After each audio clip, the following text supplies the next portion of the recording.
Ya, selamat sore. Kali ini saya bersama dengan Pak Nanang dari Kepala Satuan Pelaksana Pusat Dokumentasi HB Yassin. Ya.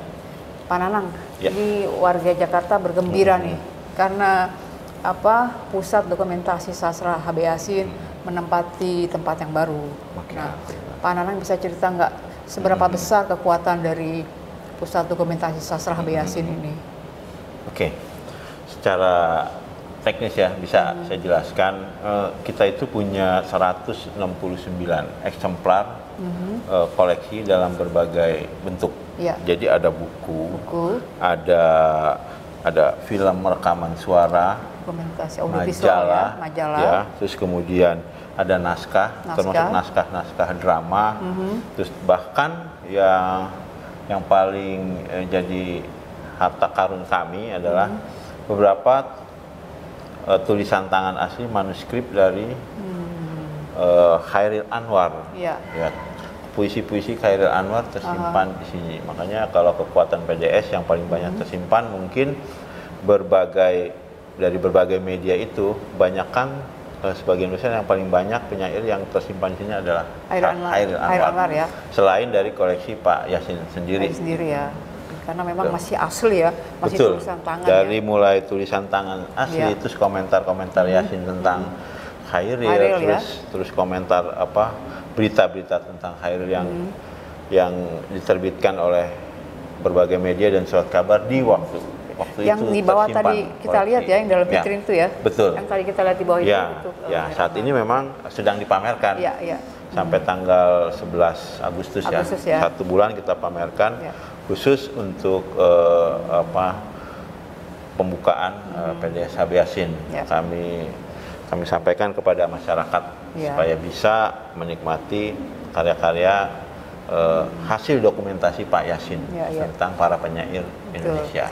Pak Nanang, dulu HB Yassin punya harapan, cita-cita bahwa Pusat Dokumentasi HB Yassin ini bisa menjadi salah satu pusat literasi dan sastra terbesar di Asia Tenggara. Nah, menurut Pak Nanang, bagaimana itu harapan dan mimpi Pak HB Yassin ke depannya? Apakah bisa terrealisasi dengan kondisi yang saat ini kita lihat itu? Ya, sangat mungkin. Jadi kita terus berupaya, bahkan ke depan kita akan menjadikan PDS HB Yassin sebagai bukan sekedar pusat dokumentasi, tapi lebih konsep sebagai laboratorium sastra.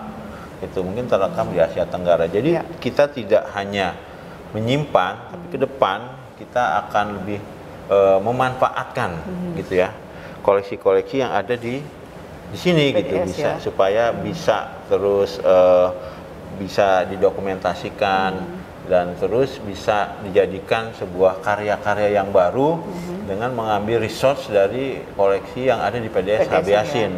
Nah, jadi harapan kami penulis bisa melakukan riset di sini, kami dampingi sampai dia menjadi sebuah buku, menulis buku. Nah, itu salah satunya ke depan yang tentunya mungkin kita ke depan akan bisa menyelenggarakan sebuah kegiatan yang mungkin residensi ya dari berbagai negara untuk kita ajak eksplor lebih jauh tentang koleksi PDS HB Yassin. Kayaknya fasilitas di sini cukup memadai.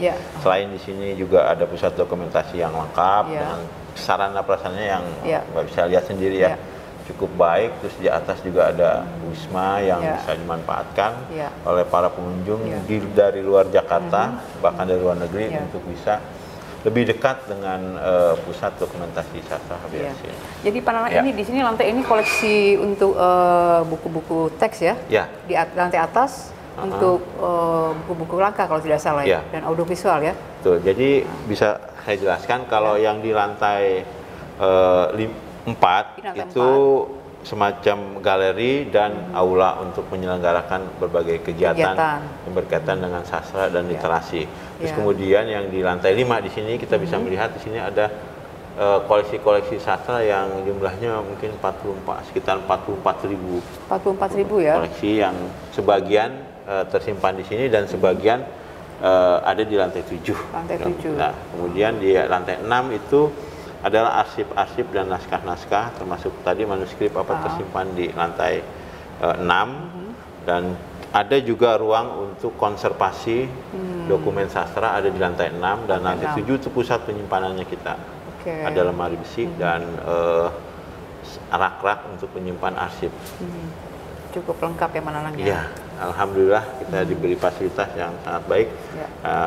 Kita berharap tinggal kita dapat memanfaatkan dengan maksimal apa yang sudah diberikan oleh pemerintah daerah untuk bisa kita gunakan, kita manfaatkan pada masyarakat. Tentunya kita akan berkolaborasi dengan berbagai pihak agar koleksi-koleksi ini dimanfaatkan dengan baik.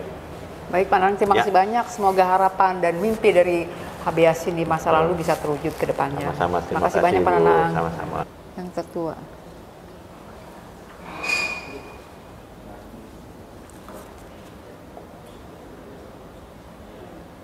Ya, ini salah satu koleksi dari Pusat Dokumentasi HB Yassin tentang drama ya. Ini ditulis pada era 1960-an ya, termasuk yang paling tua, walaupun sesungguhnya naskah-naskah yang jauh lebih tua pun juga menjadi milik dari Pusat Dokumentasi HB Yassin, terutama yang diterbitkan pada era 1920-an.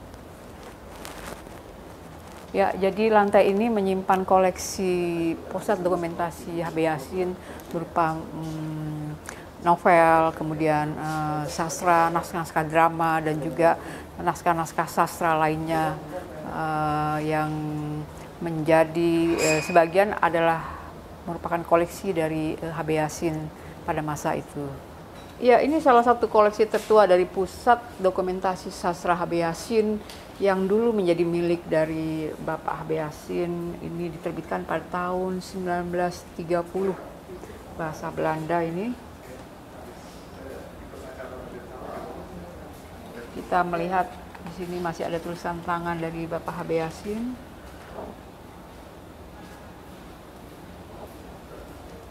Memang selama hidupnya HB Yassin merupakan seorang sastrawan yang sangat aktif dan produktif dalam mengumpulkan beberapa naskah-naskah sastra baik dari dalam maupun luar negeri, dan ketika beliau meninggal seluruh koleksi dari sastra milik almarhum disumbangkan kepada pemerintah Provinsi DKI Jakarta melalui Pusat Dokumentasi Sastra HB Yassin di Pusat Kesenian Jakarta Taman Ismail Marzuki. Sobat Seni, kita akan melihat dokumentasi yang lebih tua lagi, yang lebih bersejarah lagi, yaitu dokumentasi-dokumentasi baik audiovisual maupun dokumentasi sastra lainnya di lantai atas. Ya, saya sedang bersama dengan Pak Hendra, salah satu staf dan pengelola dari Pusat Dokumentasi Sastra HB Yassin, khusus untuk dokumentasi berupa clipping dan juga naskah-naskah lainnya. Pak Hendra, bisa ceritakan koleksi yang ada di sini seperti apa?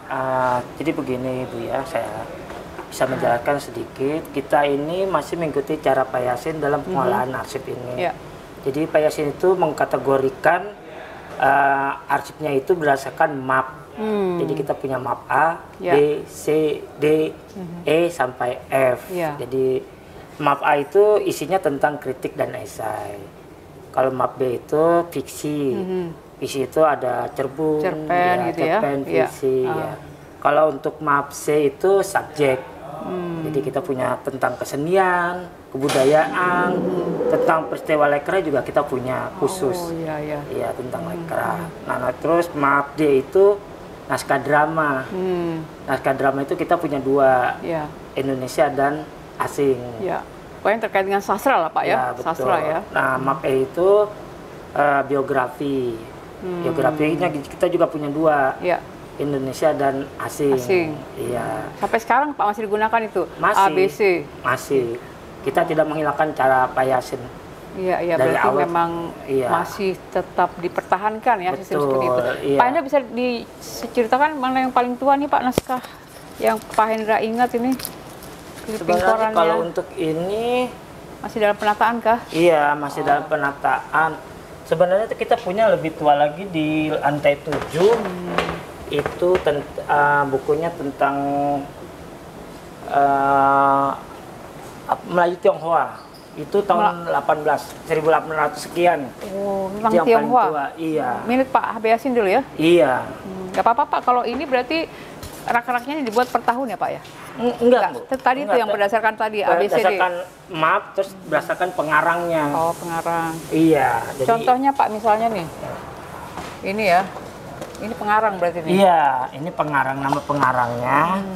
Cerbung, jadi ada campur. isinya, iya, misalnya umpamanya ada isinya tuh cerbung, cepen, gitu. Iya. Tuh.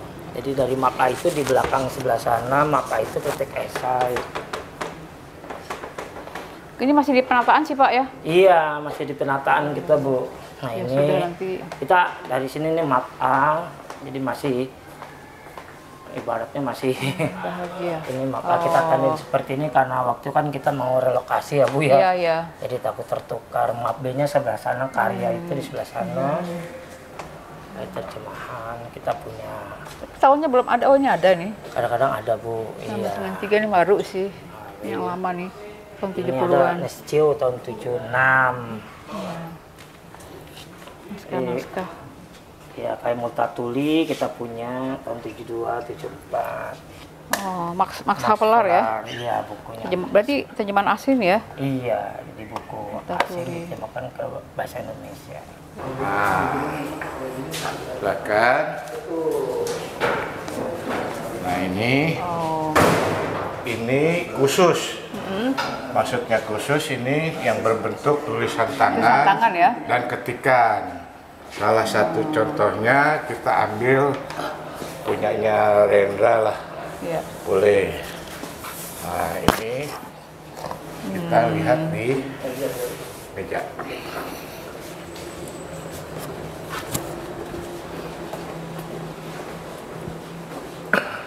Tapi ini pengunjung belum boleh ke sini ya, Pak Agung ya? Kalau yang arsip tidak boleh Ya. masuk dulu tuh sementara. Oh ya. Nah, Ya, ini kita sedang di ruang arsip. ini ruangan arsipnya HP Desa Habeasin. Ini beberapa tulisan ketikannya Rendra. Rendra ya. Ya, yang berjudul Naskah dengan drama itu ya? bukan, Bukan? ketikan ketikan. berbentuk puisi. Oh, puisi ya? Yang Oh iya, naskah ini drama. yang tulisan tangannya, Ratna tapi Wiantiarno. ini masih berbentuk fotokopian. Dulu yang aslinya ini ada, tetapi karena maaf ada salah satu keluarganya menarik lagi tulisan tangannya, sajaknya Rendra. Iya, ini beberapa contoh. Sajak-sajaknya Rendra, syair banyak besar. Yang terkenalnya itu sajaknya Rendra itu Liong, sebatang rokok lisong. Tapi di sini belum. Tapi sudah dimasukkan ke dalam digital. Gitu. Ini tulisan Rendra, silakan. Iya. Udah, Pak Agung nggak usah semua, bagian aja. Bagian ya. Ya, yang penting tahu. Ini sudah dimasukkan ke arsip. Ya. Dan juga ini beberapa salah satu surat, mungkin surat ya. Suratnya. Surat-surat Tulisannya masih Rendra kepada Pak Yasin atau Habeasin ya. iya. Itu sudah pernah diterbitkan ya, Pak Agung ya? Nah, itu kan asli Iya, iya. Rendra. Gitu. Ini tidak diterbitkan. Nah, ini nanti akan digitalkan. Digitalisasi. Kembali. Ya, digitalisasi. Di-scan ya? Di-scan. Nanti habis di-scan baru laminasi. Dikonservasikan biar supaya ya? jangan Lapuk. rusak. Gitu. Iya. Ini salah satu contohnya. Iya. Ada banyak bermacam-macam, Mangun Wijaya, terus Rendra, ya terutama tadi yang Khairil. Iya. Kalau saya lebih baik cenderung kepada pengarang yang lain daripada Khairil, sebab Khairil beberapa tulisan tangannya sudah banyak yang hilang. Aduh, sayang ya. Gitu. Jadi kalau Rendra ini masih cukup lah untuk ini nyarikan.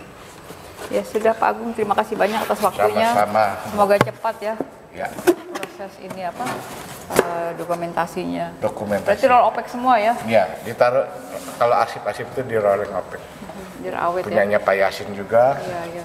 Pengarang yang lainnya juga dimasukkan ke rolling opek supaya jangan terjadi ada bencana ya. Iya. Karena ini sangat berharga. Betul.